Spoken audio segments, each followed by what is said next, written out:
GR सरकारनं काढलेला असताना केवळ राधाकृष्ण विखेंवर टीका करून भुजबळ थेट सरकारवर टीका करणं टाळत आहेत। त्यानंतर दुसरीकडे महायुतीत जे मुंडे बंधू भगिनी एकत्र आले त्यांच्यातील वारसावादाला पुन्हा भुजबळांनी स्पर्श करून नवा वाद सुरू केलाय। पाहूया।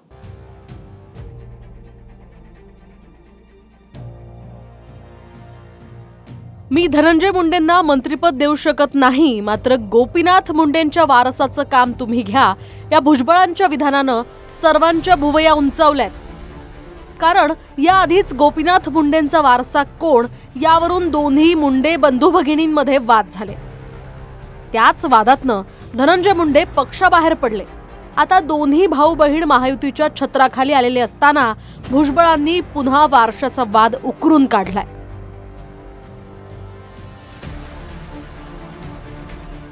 दरम्यान भुजबळांच्या कालच्या भाषणावर प्रतिक्रिया विचारल्यावर आपण भाषण बघितलं नसल्याचं पंकजा मुंडे म्हणाल्या। मी धनंजयला म्हणालो, अरे बाकीचं तर काम मी तुला देऊ शकत नाही, पण हे गोरगरीब लाखो लोक आशेनं बघतायत, गोपीनाथराव मुंडेंचे तुम्ही वारसदार, हे काम तुम्ही घ्या, हे काम मोठं आहे रे। या खुर्च्या ज्या आहेत ना, मंत्रिपदाच्या आमदारकीच्या वळवावरचं पाणी आहे, पण गोपीनाथराव मुंडेंसारखा सगळ्यांच्या हृदयात तुम्ही सुद्धा जाऊन बसू शकता। फक्त या गोरगरिबांचे अश्रू पुसण्यासाठी, त्यांचं रक्षण करण्यासाठी छातीची ढाल करून पुढे या। हो, आता मला पाहायला वेळ मिळाला नाही ते सगळे भाषण, आता मी पाहीन जरा वेळ मिळाल्यावर, कारण मी कर्डिले साहेब, आपले शिवाजीराव कर्डिले आमदार आमचे अचानक ते वारले आणि इतके जिव्हाळ्याचे संबंध होते, तर मी त्यांच्या परिवाराबरोबर होते, त्यांच्या अंत्यदर्शनासाठी गेले होते। पण आता हे होणारच आहे, तर मला वाटतं भुजबळ साहेबांनी पूर्वी असे मेळावे केले होते आणि त्यांची बाजू त्या मेळाव्यातनं त्यांनी मांडली असावी। ते अलिबाबांनी काय केलं, येवल्याच्या डावं टाकतो, ते षड्यंत्रकारी विषारी डावं टाकतो, तो भ्रष्टाचारानं बरबडलेला आहे, ती जेलवाऱ्या करून आलाय। जो चांगला वारसा आहे गोपीनाथ मुंडे साहेबाचा, ते रक्तानं हात भरलेलेच हातात द्यायचं असेल त्याला, कारण त्याचे धंदेच ते आहेत दूषित विनाशकारी लोकांच्या हातात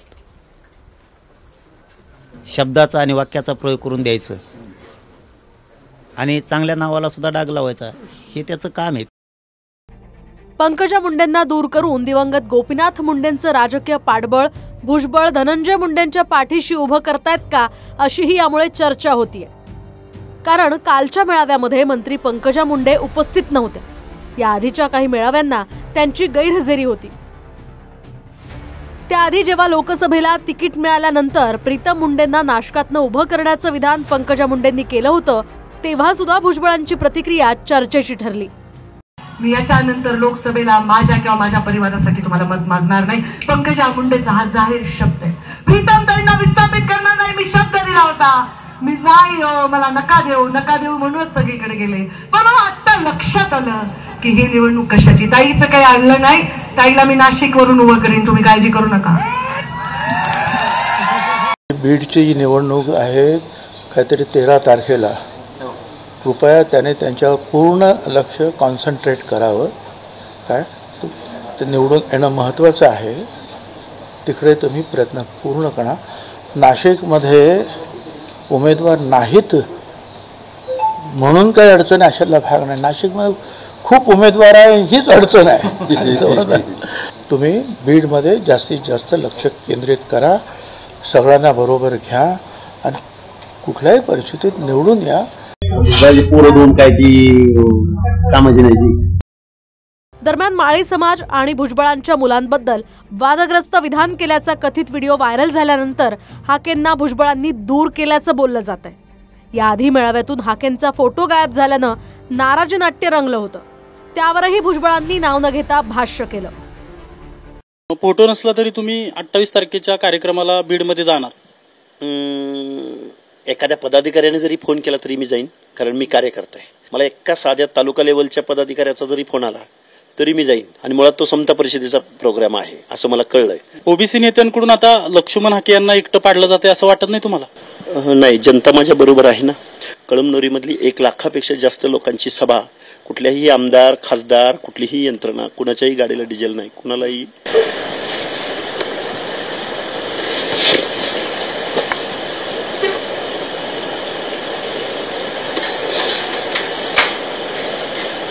हिंगोलीतल्या लोकांनी लाखोंचा जनसमुदाय तिथं आला, त्यांच्या विश्वासास तडा जाईल असं मी काहीही बोलणार नाही, पण वेदना ह्या वेदना आहे आणि मी संवेदनशील आहे म्हणून एवढी टोकाची भूमिका घेतोय.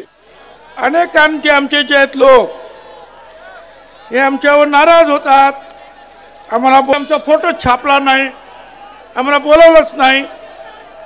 मला त्या सगळ्यांना सांगायचं आहे, अधिकार की लड़ाई में निमंत्रण नहीं भेजे जाते, जिनका जमीर जिंदा है वो खुद समर्थन में आ जाते हैं.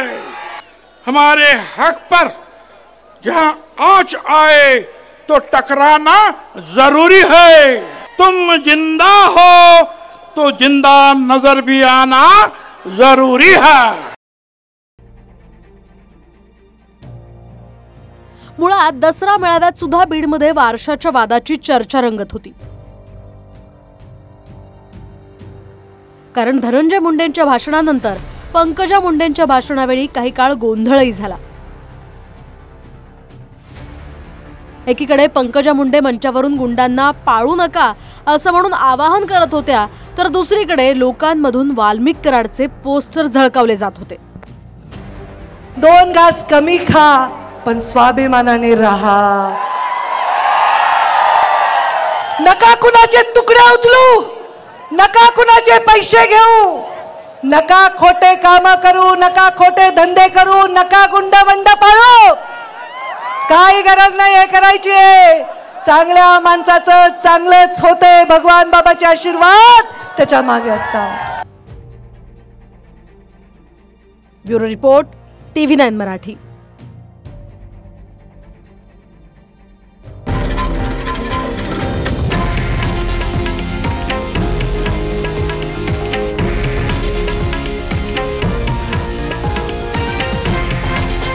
हे आहे देशातील नंबर 1 न्यूज नेटवर्क आणि आपण पाहत आहात TV9 मराठी, एकमेव.